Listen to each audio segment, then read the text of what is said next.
an event that happened. I want to say it was after World War I, and you had these soldiers who were having these mental conditions where they couldn't walk. They right like they their equilibrium was off, and it was like they had some kind of psychological disorder, Yeah. and the higher ups thought that these guys were faking so that they wouldn't have to fight in the war, you know.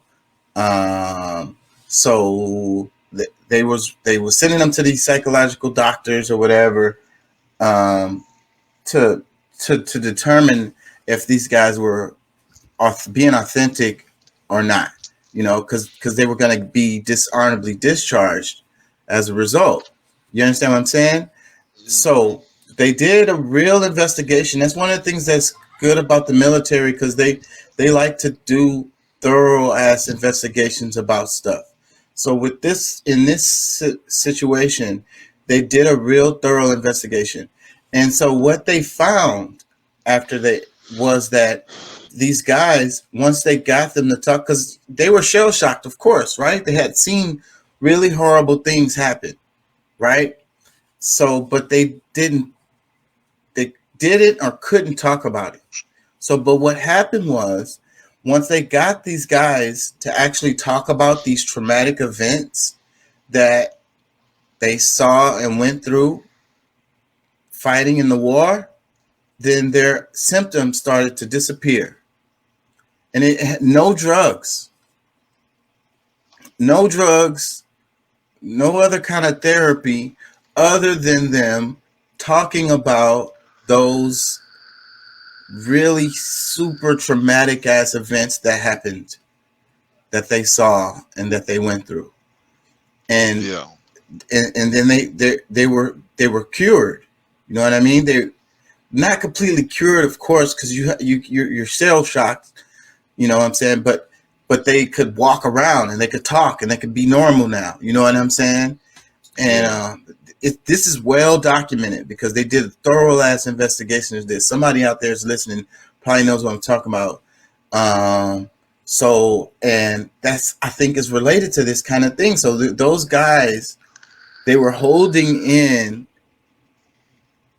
the trauma, because they're men, they're supposed to be soldiers. It's like, my job is to go out here and fight. And of course, some my buddy got blown to bits yesterday. Of course I killed people, or maybe I killed innocent people. you know Things like that happen. Somebody stepped on a mine, little kid got killed, whatever. I thought it was Yeah. an op, but it wasn't. Different kinds of things like that. And you don't talk about it, because it's painful to talk about. So, but it causes them to have these damn real severe psychological disorders where they couldn't even, they had, their equilibrium was off, and they couldn't even talk, and they were just like all messed up. Yeah. I might be close to that, bro. Um, I've actually like it's to the point to where even it's not always just when I'm sad. Like it's when I could have been happy. I could have done something good for somebody, and because of that little overwhelm, like I somewhat had like an overwhelming feeling where I felt like I could have had a like maybe like going into almost having a seizure or something, but it's only like for a couple of seconds, and Kind of snapped out of it. yeah. Yeah. So I don't know. And I think that, like, physical pain, how, let's talk about that a bit. How you got people who have these sexual fetishes, um, S&M, and misogynism. I'm not saying it right. And these people, like, they get off on the physical pain, or it helps them get off or whatever. Like, they get sexual. It increases their sexual pleasure related to the physical pain. I think that is a thing like that's related to this, because it's the same. You can't find an outlet that is a healthy outlet for your traumas that you've had. So you do this thing like people who cut themselves and stuff like that, you know.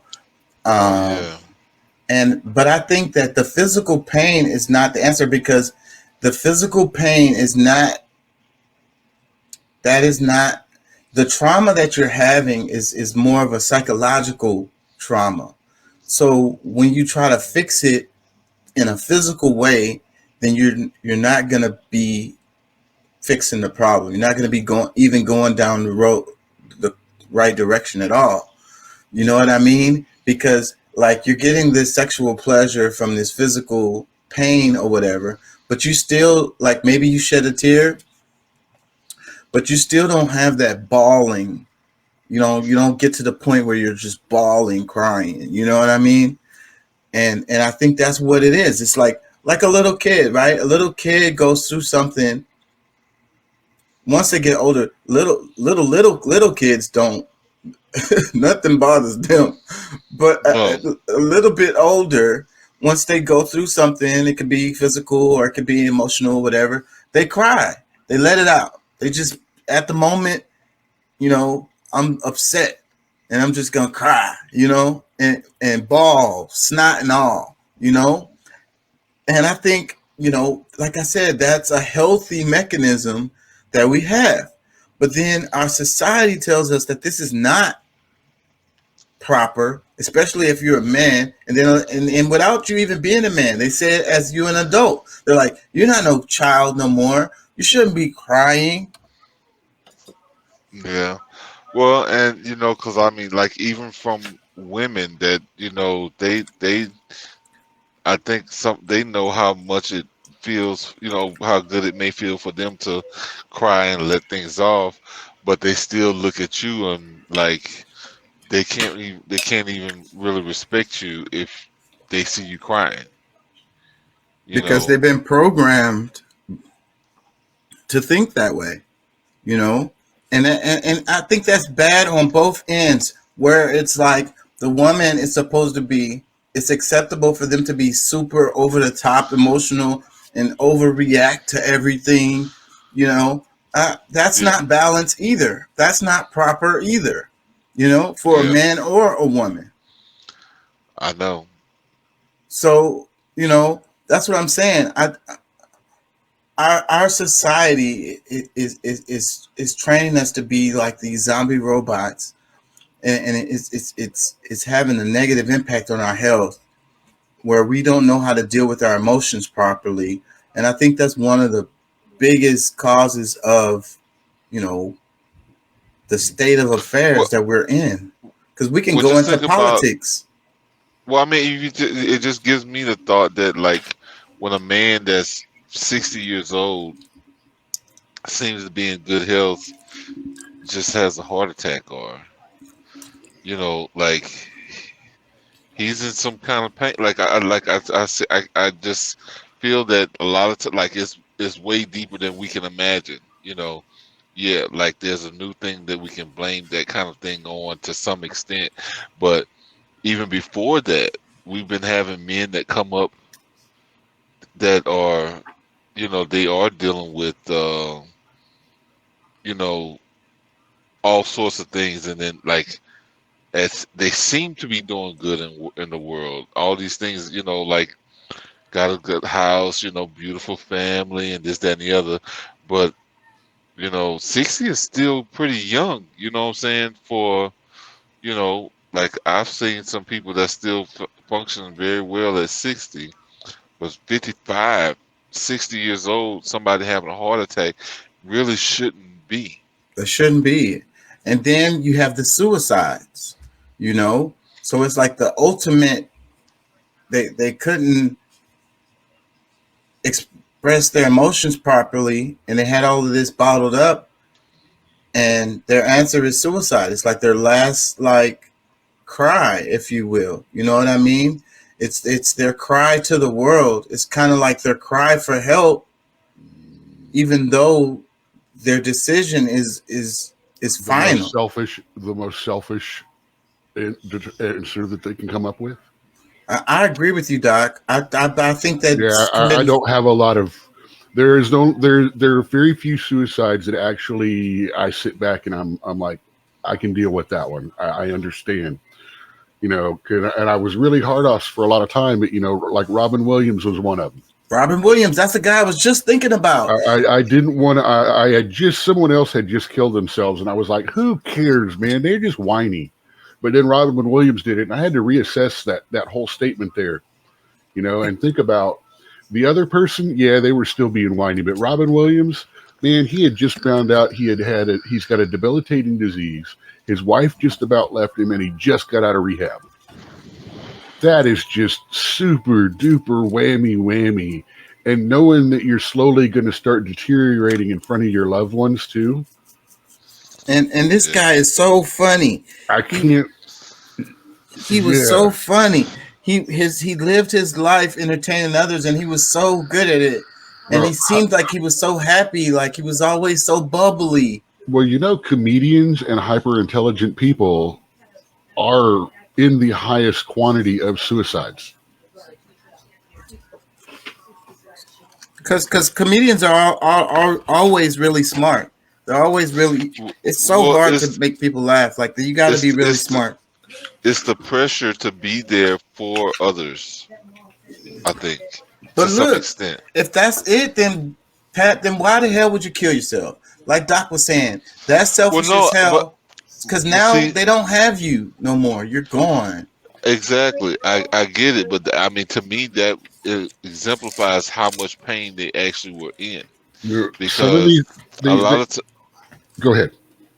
Well, no, I'm saying I think a lot of times that they've had these thoughts, and because they have these people that's depends on them, they don't, and so it gets to a point to where they have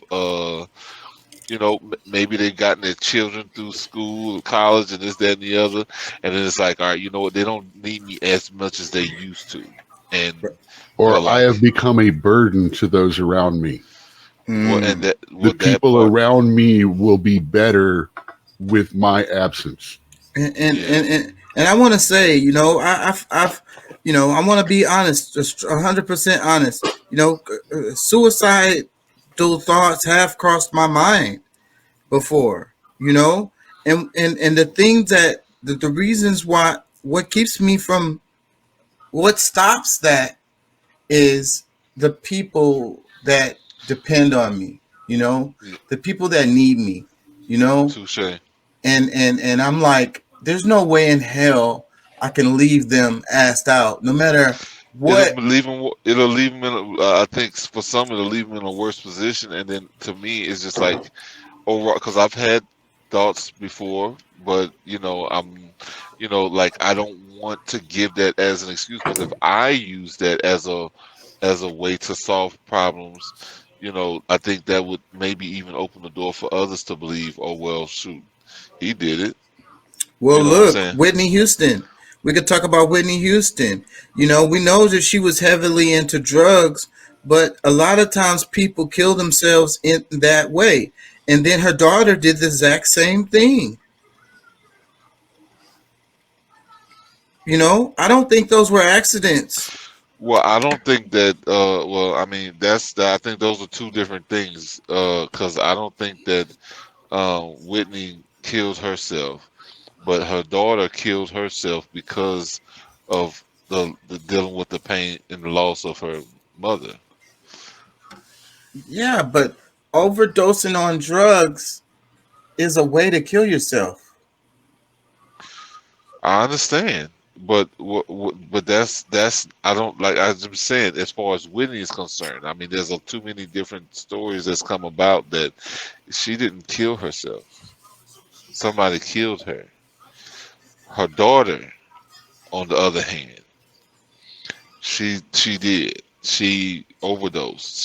She, and I don't know if that was even her intention, but with her going so far, her using so many drugs brought, that's what ended up happening. While we're talking about this, flip up my comment from Facebook, please. I'd like to make sure that gets said once or twice if we're going to be talking about this. This right here. Yes. If you or someone you know may be struggling with suicidal thoughts, you can call the U.S. National Suicide Prevention Lifeline at 800-273-TALK 8255 anytime, day or night, or chat online. Crisis Text Line also provides free 24/7 confidential support via text message to people in crisis when they dial 741-741. Don't be afraid to talk to somebody. Sometimes a stranger's the best. If we're going to talk about this, we should also let that information out there. Definitely. I'm glad you did that. So and just like what I was saying about the I think it was World War I, the guys just needed to talk to someone, you know. They just needed to be able to let it out what they were going through. And